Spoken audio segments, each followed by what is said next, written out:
Bearing down on Louisiana and Texas, Hurricane Laura has grown into a life-threatening storm.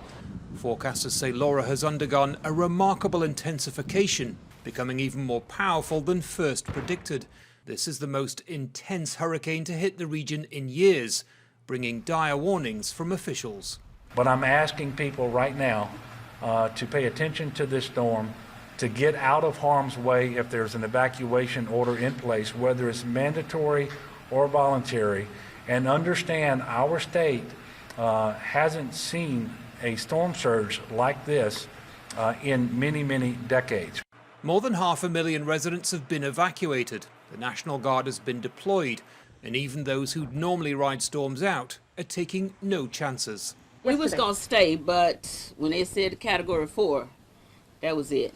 Even though the house supposed to be, nah, I don't think so. I think it is better to leave because the hurricane brings tornadoes, so you never know what to expect when you're dealing with these storms. So the best thing is to evacuate if you can. Laura is predicted to bring with it a storm surge of up to 6 meters that could go inland for 50 kilometers along the Louisiana-Texas border. Forecasters call that unsurvivable, language not often used by the National Hurricane Center.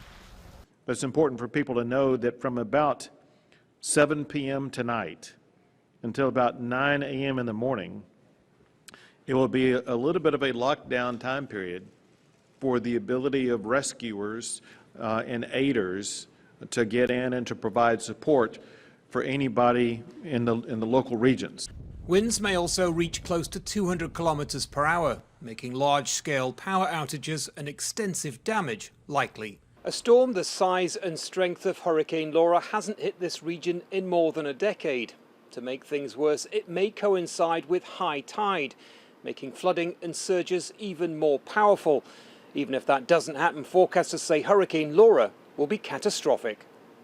Evacuations have been complicated by the pandemic, with officials urging people to stay with family or in hotels. Now all millions can do is watch and wait as Hurricane Laura approaches. Andy Gallacher, Al Jazeera.